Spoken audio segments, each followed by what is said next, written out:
In the remote fjords of medieval Norway, where mist clings to rocky cliffs and ancient forests whisper tales of the old gods, 13-year-old Eirik trudges up a steep mountain path.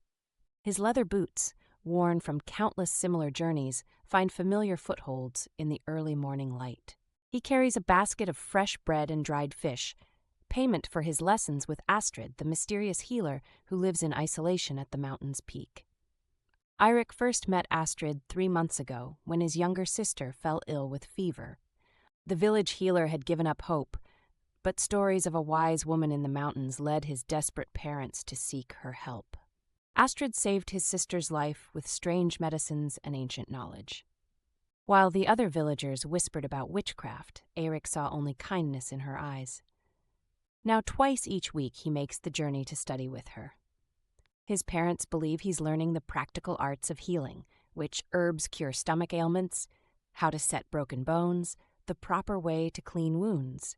But there's something more to Astrid's teachings, something that makes the air crackle with energy when she speaks certain words in forgotten tongues. Today the mountain seems different. The usual birdsong is absent, replaced by an eerie silence. As Eirik approaches Astrid's cottage, he notices deep gouges in the earth, as if massive claws had torn through the soil. His heart quickens, but curiosity drives him forward. The cottage door stands open, warm lamplight spilling onto the threshold. "You're early," Astrid says without turning around. She's grinding herbs with a mortar and pestle, her silver-streaked hair falling loose around her shoulders. Though no one in the village knows her true age, her face carries the wisdom of many winters. "Good, we have much to discuss today." Eirik sets down his basket and takes his usual seat by the hearth. But before Astrid can begin the day's lesson, a deep rumble shakes the cottage's foundation. Dust drifts down from the wooden beams above.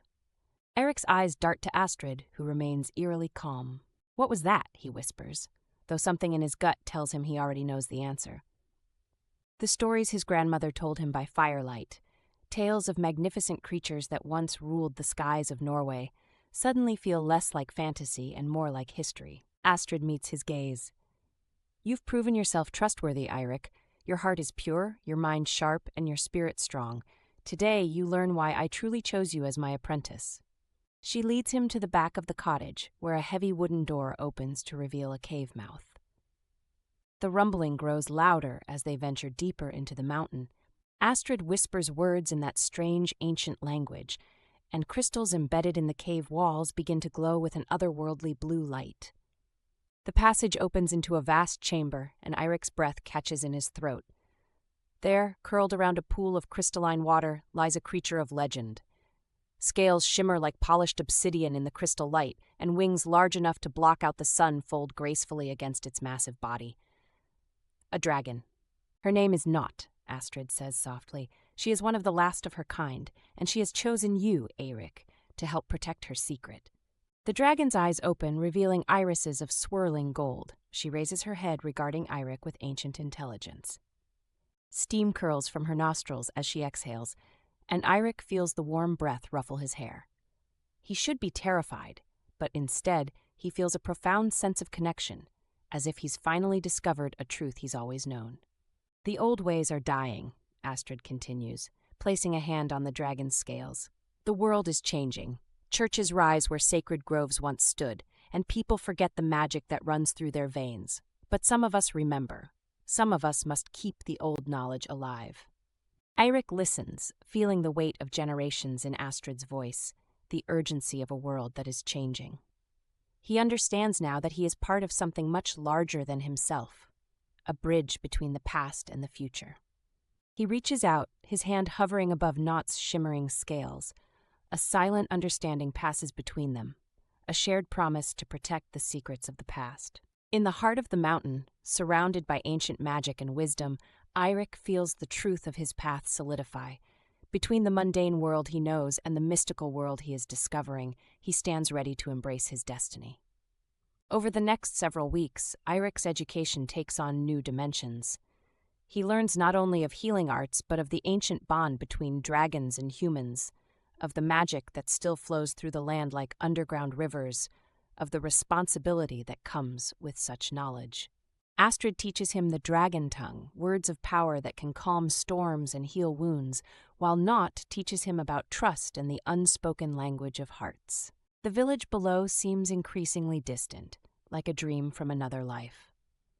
Eirik still returns home each night, still helps his father with the fishing boats, still plays with his younger siblings. But now he carries secrets that make him stand apart. He notices things he never saw before, the way ravens follow his path through the village, how plants seem to lean toward him as he passes, the whispers of magic in the wind. One stormy evening, as thunder rolls across the fjord, Eirik arrives at the cottage to find Astrid more serious than usual. "Dark times approach," she says, stoking the fire. "Those who fear what they don't understand grow bold. We must prepare." That night, Eirik learns why Astrid chose him, why Naught accepted him. He learns of other dragons hidden in remote places, of other keepers like Astrid scattered across the land, of a network of guardians stretching back to the dawn of time. He learns that soon he must make a choice, to remain in the village and let these mysteries fade like morning mist, or to accept his role as the next keeper of ancient secrets. As dawn approaches, Eirik stands at the mouth of Naught's cave, watching the first rays of sun paint the fjord in gold. Astrid places a hand on his shoulder, her touch carrying the weight of generations. "The path ahead is difficult," she says, "but you won't walk it alone." Below, the village awakens, smoke rising from chimneys as fishermen prepare their boats for the day's work. Above, hidden from their eyes, Naught spreads her wings in the morning light, her scales reflecting the colors of dawn. And between these two worlds stands Eirik, no longer just a village boy, but a bridge between the old ways and the new, between the mundane and the magical, between what was and what could be. The choice before him is both terrifying and exhilarating. But as he watches Naught soar against the rising sun, as he feels the magic humming in his bones, as he thinks of all Astrid has taught him, Eirik knows in his heart that his path was chosen long ago, written in the ancient stones of the mountain and in the very blood that flows through his veins.